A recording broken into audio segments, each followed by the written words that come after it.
கும்பகோணத்தில் மினி கண்டெய்னரில் கொண்டுவரப்பட்ட 12 கோடி ரூபாய் நகைகளை தேர்தல் பறக்கும் படை அதிகாரிகள் பறிமுதல் செய்திருக்கிறார்கள். இதுகுறித்து தேர்தல் நடத்தும் அலுவலர் தற்போது விசாரணை மேற்கொண்டு வருகிறார்.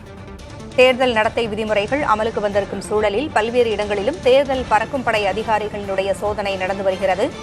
இந்நிலையில் ஆவணங்களின்றி கொண்டுவரப்பட்ட 12 கோடி ரூபாய் நகைகளை தேர்தல் பறக்கும் படை அதிகாரிகள் பறிமுதல் செய்திருக்கிறார்கள்.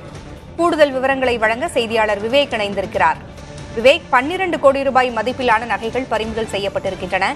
விசாரணையும் நடைபெற்று வருகிறது. என்ன சொல்கிறார்கள் அலுவலர்கள்?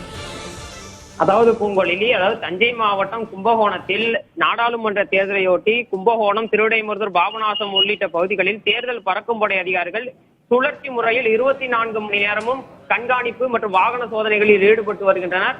அதன்படிதான் இன்று காலை தற்போது வாகன சோதனையில் நீலத்தநல்லூர் பகுதியில் வாகன சோதனையில் தேர்தல் பறக்கும் படையினர் ஈடுபட்டிருந்த போது அந்த வழியாக வந்த மினி கண்டெய்னர் வேனை நிறுத்தி சோதனை செய்தனர்.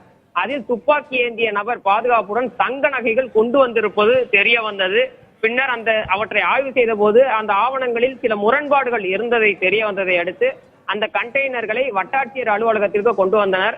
அங்கு வட்டாட்சியரும் தேர்தல் நடத்தும் அலுவலருமான பூர்ணிமா அவர்களிடம் விசாரணை மேற்கொண்டார். அப்போது இவை சென்னையில் உள்ள பிரபல நகைக்கடையில் இருந்து கும்பகோணத்திற்கு உள்ள பிரபல நகைக்கடைகளுக்கு கொண்டு வந்த நகைகள் என தெரிவித்துள்ளனர்.